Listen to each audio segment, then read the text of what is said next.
President Trump is not messing around anymore, labeling Antifa as a terrorist organization. And he told Martha McCullum this.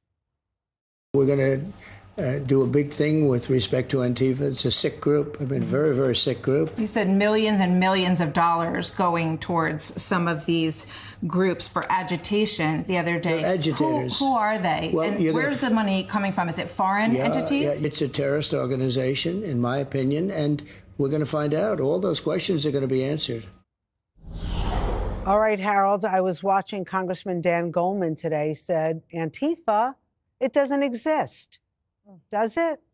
Do Democrats think it doesn't exist? I'm a Democrat. I don't speak for all of them, but I think it does exist. I talked a long time in the last segment, so I'm just going to say this. I'm for it, Mr. President, and I hope while you draw that executive order up, you ought to include the Ku Klux Klan as well. Greg, where do you think George Soros fits in? I don't know. I haven't talked to him lately. I got to return those calls. He leaves the longest voicemail messages. I think what's amazing is always the media's take on this. For the longest time, they were saying speech is violence. That's why they would go after Trump for his colorful sayings. Unless the speech literally encourages violence, whether it's river to the sea or shouting Intifada, then suddenly it's just words. It's just freedom of speech. I don't think it was ever really about Antifa. It's about our leaders who shed their responsibility in protecting the community from them in favor of this kind of suicidal empathy that Gad Saad talks about. That excused the violent anarchy because we were supposed to empathize with these outsiders. I put Antifa in the same bucket as BLM and trans, and I'll throw in the KKK, Harold, to make you happy, in which they demand us, Antifa, BLM, trans, KKK, they demanded us to submit to their brand of militant grievance. You know, if you did not agree, if you did not kneel or take a pronoun, you were the enemy. If you said boys are boys and girls are girls, you were a bigot and you got a target on your back. So it's all like Antifa is a very small group of losers and miscreants and buffoons. So it's about the leaders, and I'm going to say this, nearly all of them Democrats who chose to appease radicals over the safety of Americans because to them it was a virtue signal when it really was just suicide. Okay, Jesse. I mean, how do you think, I mean, like we've seen a lot of these protests, mostly peaceful, turn into violence at some point. But there was always, you saw like some kind of organizational group behind them. I mean, how difficult is it going to be to find out the source of this? Well, you're going to have to infiltrate Antifa, so you're going to have some sort of transgender FBI agent go undercover for a while. I don't know if they have that at the Bureau. It's a great movie. But they could try it.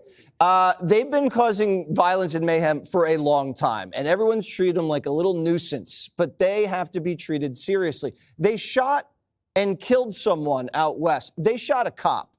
They've punched people in the throats. They've fired commercial-grade fireworks in the faces of federal law enforcement. They laid siege to a federal courthouse. They occupy courthouses. They bomb cop cars. They bomb Teslas. They're not very nice people. It's not like they're doing this for health care reform. They want to overthrow the federal government.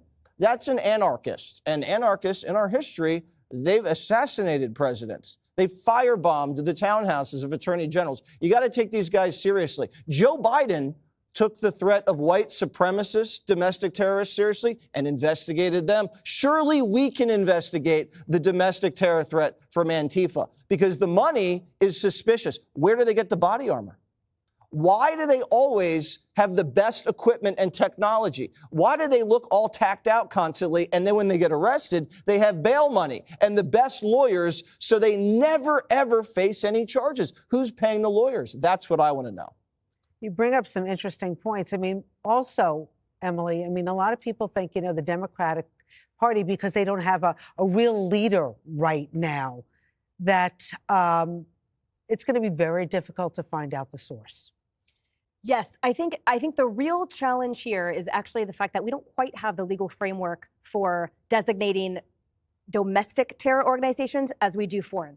And the reality is that our laws addressing domestic terrorism are sort of patchwork. And sure, there's federal within the Patriot Act, but it doesn't have the same teeth as the one that we have for designating foreign terrorist groups. And so with that brings a whole host of issues. Everyone's been talking about sort of the amorphous quality of that, which means that it's going to be difficult to identify under the parameters of the existing law who actually is leading it, but for the funding. And that's exactly what I've been arguing about the cartels, is that if you follow the money, then there's a whole host of laws that you can throw behind the laundering and the extortion and the hiding and all of these things and providing the material support. But to me, it's incumbent upon Congress. They have to draft actual legislation that will back up the president's designation, because it doesn't automatically flip a switch and kick in the resources that a foreign terrorist designation does. And right now, the resolutions that they have passed in the past, that doesn't have that same lingering effect. That it doesn't stick around like actual laws do. So unfortunately for this, because free speech is so protected, all of these guys are going to say, no, that was just me protesting my government. And what body are you talking about? I don't know anything. So we've got to have a more solidified legislative body so that that can be the armor and that can be the teeth that drives this vehicle that the president aims to do. But the bottom line is something has to kneecap this body. There is one thing missing here, too, and that's journalists. There's only one guy, Andy Ngo, Yes. who, at great risk to his life, is the only journalist that has kept the spotlight, and he's gotten his ass kicked by them, but there's no other journalists that are helping him out. We should Incredible. make this a part of the crime bill. Everything you said, Congress Yes, should pass a crime yes. bill and let this be part of it. And include the KKK. Yes, We're gonna because definitely all of include those, all of those attorneys are going to be defending these sick wastes of flesh, and they're going to win in court. So it's up to Congress to combat this and get up on the front lines before they do. Well, this show is very influential. You never know who's listening right now.